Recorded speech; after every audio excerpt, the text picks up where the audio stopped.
Maruti has been the king of the hill as far as small cars are concerned. They've ticked all the right boxes, like affordability, cost of ownership, compactness, and smooth engines. Especially with this, the Alto that has quite literally been India's favorite small car.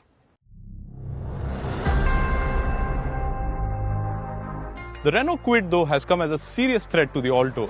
Well, it ticks more boxes than the Alto did in terms of space, its design, and of course a whole lot of features.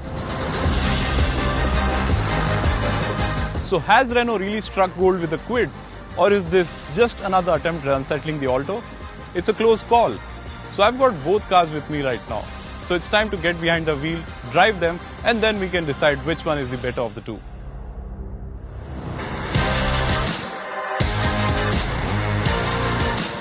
Parked next to each other, both cars look totally different. Indians love SUVs, and Renault has styled the Kwid like an SUV to ensure it appeals to the masses. It looks tall and muscular, especially with its large grille, rectangular headlights, and flared wheel arches. The Alto looks like a traditional hatchback in comparison, inoffensive and simple looking. So while Renault has gone all out, Maruti still follows a conservative approach in terms of design. The only chink in the Kwid's armor I can think of is its side profile, which lacks flair. The Alto in comparison looks more conventional and a lot more appealing from the side.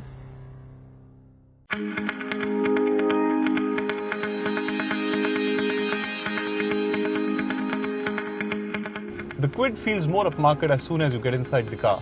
I mean, look at the dashboard, this nice looking center console with a black finish, the steering wheel. The steering wheel actually feels as if this was a more expensive car.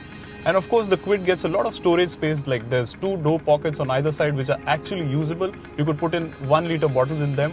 And then there's two nice large glove boxes that can be closed, and you can store a lot of stuff in this car. It has a few quirks though, like the power window switches that sit here on the dash, and even the outside rearview mirrors that need to be adjusted manually from the outside.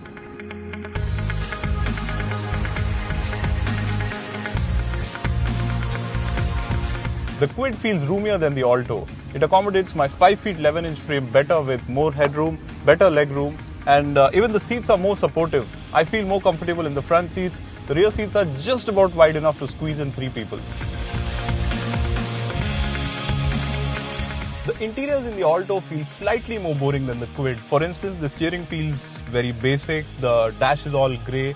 That said, I think the plastics in this car are better, but what the Alto really loses out on is in terms of storage. There's just one door pocket, and that's also practically useless.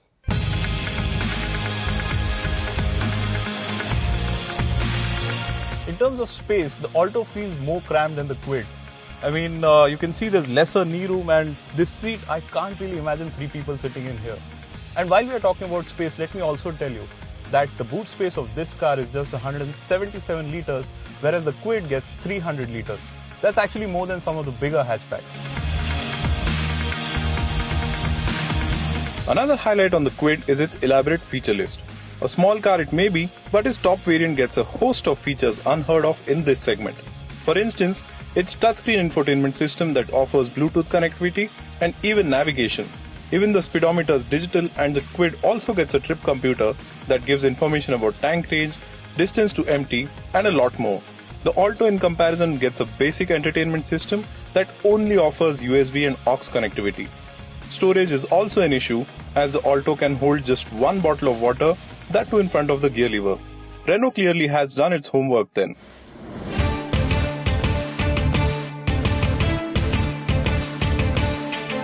Moving on to powertrains, now both these cars use 3-cylinder petrol engines displacing 800cc, but the Kwid is slightly more powerful at 54 PS, whereas this one makes about 48 PS. But what really got my attention while driving the Alto was the refinement of this engine, and I think that's understood because Suzuki has been making this engine and working on it for a really long time, whereas Renault has just developed this engine now specifically for the Kwid.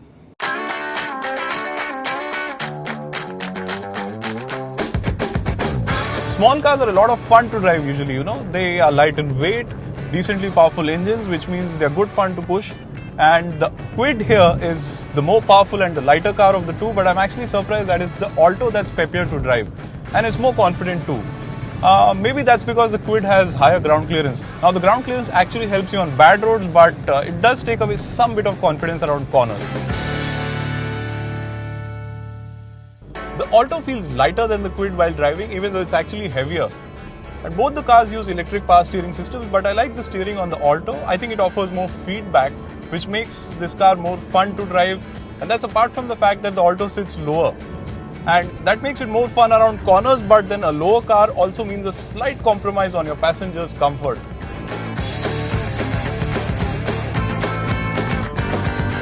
Affordability is one of the biggest deciding factors in this segment, and Renault seems well prepared on this crucial front as well.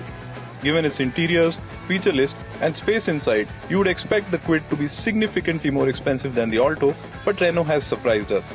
The fully loaded Kwid retails at 3.53 lakh ex-showroom in Delhi, which is just 20,000 rupees more than the Alto 800's top variant.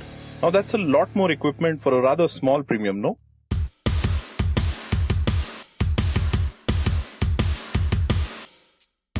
This has been a close call indeed. I think with whatever it offers, the packaging that Renault has offered in the Kwid, this car has some serious potential to make the French manufacturer a proper volumes player in the country, and that's apart from it being a proper threat to this car, the Maruti Alto. Of course, it ticks a lot more boxes, offers more features, more space, at a great price.